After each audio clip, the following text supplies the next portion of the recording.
कुछ भी नहीं, वे तो मात्र बैठ गए, घंटे 2 घंटे ध्यान में बैठ जाते हैं और फिर उनका स्वरूप देखो, गोरा रंग है। उनकी जवानी की उम्र थी, फिर भी उन्होंने संसार का त्याग कर दिया, तपश्चर्या को धारण करी और उनका स्वरूप भी कैसा, बड़ा सुंदर। एक हमारे आचार्य भगवान, उनका भी चेहरा इतना गुलाबी उगते हुए सूरज जैसा, और एक शिव मुनिज का चेहरा भी कैसा सुंदर, क्योंकि अपने यहाँ भी कहा गया है, सौंदर्य को महत्व दिया है। आप याद रखिए कि जब आचार्य की 8 संपदाएं आती है, उसमें एक संपदा कौन सी आती है साहब, बोलिए जरा। 8 संपदा, 8 संपदा, आचार संपदा, श्रुत संपदा, शरीर संपदा, वचन संपदा, वाचना संपदा, ये मति संपदा, प्रयोग मति संपदा और संग्रह संपदा, ये संपदा आती है। उसमें तीसरे नंबर पर क्या आ जाती है, शरीर का सौष्ठव भी होना चाहिए। सौष्ठव सौंदर्य शरीर का भी होना जरूरी, ऐसा आगमों में बताया हुआ है। इट्ठे कंते पिए मणुन्ने मणा में कहा गया है ना, इट्ठे यानी इष्ट लगता है। सुख विपाक सूत्र के अंदर भी आता है, इष्ट और कांत यानी मन को प्रिय लगने वाला, वो मुनिराज का रूप देखते हैं तो मन धन्य धन्य हो जाता है। गौतम स्वामी भी उसका वर्णन करते हैं। तो ऐसे इष्ट और कांत की मनाही नहीं करी है, वो सौंदर्य तो सौंदर्य ही है, और उस सौंदर्य के अंदर हमारी भक्ति लीन हो जाती है, क्योंकि उनको उस सौंदर्य का कोई घमंड नहीं, कोई अहंकार नहीं। और ऐसे अत्यंत सुंदर शरीर वाले हमारे आचार्य, हमारे अरिहंत परमात्मा, जिनका वर्णन आपको बताया था, सिमंदर भगवान भी कैसे हैं, प्रतिक्रमण आता होगा, जरा उसकी सवैया को बोलकर अपन अपना प्रवचन पूर्ण करने जा रहे हैं। सभी बोलिए, उसके अंदर शब्द आता है जिसके ऊपर आपका ध्यान जाना चाहिए, तो सभी बोले, नमु श्री अरिहंत करमा को कियो अंत, हुआ सो केवलवंत करुणा भंडारी है। अतिशय 34 धार 35 वाणी उचार, नर नार पर उपकारिये। शरीर सुंदर कार सूरज सो झलकार, गुण है अनंत सार दोष परिहारिये। कहे ततिलो करी मन वचन काया करी, झुकी झुकी वारंवार वंदना हमारी है। प्रभु झुकी झुकी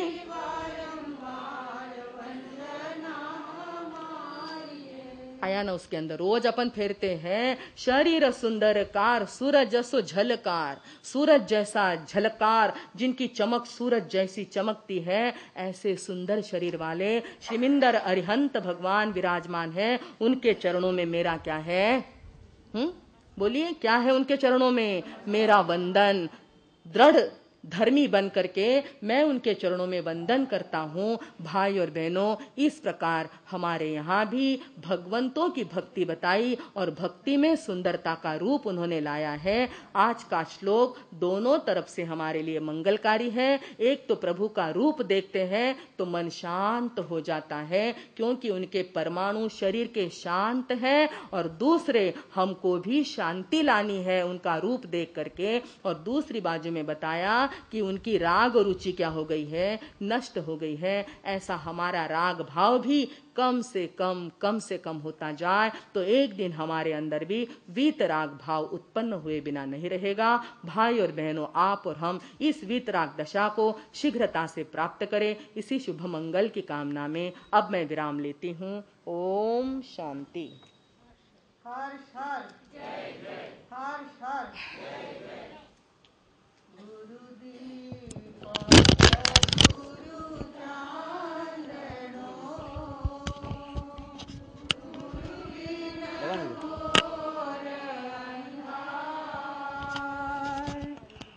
आनंद गुरु नहीं विसरू, गुरु मुझ प्राण आधार।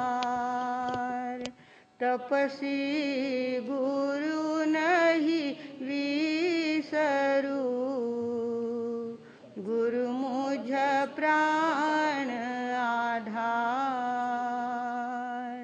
गुरु माता नहीं विसरू, गुरु मुझ प्राण आधार। परम आदरणीय, परम वंदनीय, परम पूजनीय 2400 तीर्थंकर भगवान, पंच परमेष्टि भगवान तथा ज्ञानी, ध्यानी, त्यागी, तपस्वी समस्त ऊर्जा पुरुषों के साथ दादा गुरुदेव, आचार्य भगवान, तपसी जी मार साहब, माता जी मार साहब आदि उपकारी चरणों में हम सब अत्यंत भाव भक्ति के साथ वंदन नमस्कार अर्पित करेंगे। अन्य सहयोगी सती मंडल, उपस्थित धर्म प्रेमी, श्रद्धावान, जिज्ञासु भाइयों तथा सुशील बहनों, हम लोग इन दिनों सीरियल चला रहे हैं ज्ञानी आत्मा की। ज्ञानी कौन? पंडित अलग, ज्ञानी अलग। पंडित यानी टंकी में भरा हुआ पानी और ज्ञानी यानी कुआं खोदने के बाद झरने से निकला हुआ पानी। अंतर का झरना हमारा भी समझदारी का गहरा गहरा हो सकता है और उसमें से समझ गहरी गहरी पैदा हो सकती है। ऐसी गहरी समझ जिनके अंदर पैदा हो जाती है, पहला लक्षण उसका होता है वो अक्रोधी होता है, दूसरा लक्षण वो वैरागी होता है, तीसरा लक्षण इंद्रिय जीत, जितेंद्रिय वो होता है। अपने आप उसके अंदर समझदारी ही ऐसी आ जाती है कि इंद्रियों के क्षणिक सुख के लिए वो कोई भी क्लेश उत्पन्न ना मन में करता है, ना परिवार में करता है, ना समाज में करता है, तो वो इंद्रिय जीत होता है। और चौथा गुण उसका है क्षमा। अक्रोध वैराग्य जितेन्द्रियत्वम्, क्षमा दया शांति सर्वप्रियत्वम्, निर्लोभिदाता भय शोक हरता, ज्ञानी नराणां दश लक्षणानि, ज्ञानी नराणां दश लक्षणानि। नेमिनाथ भगवान का प्रवचन सुनकर कृष्ण भगवान के भाई गज सुखमाल जी, जिनका चरित्र हमने पर्युषण पर्व में देखा और हमारे मंगल प्रभा जी मार साहब ने उसके साथ साथ बांध्या करम तू ही भोगवे, ये सुंदर 36 गाथाओं वाली जो ढाल थी वो आपको सुनाने का सफल प्रयत्न किया है। वो गज सुखमाल जी कृष्ण के भाई थे, वसुदेव के पुत्र थे और द्वारका नगरी के भावी राजा थे। इतनी ताकत उनके पास थी, किंतु कही है भाई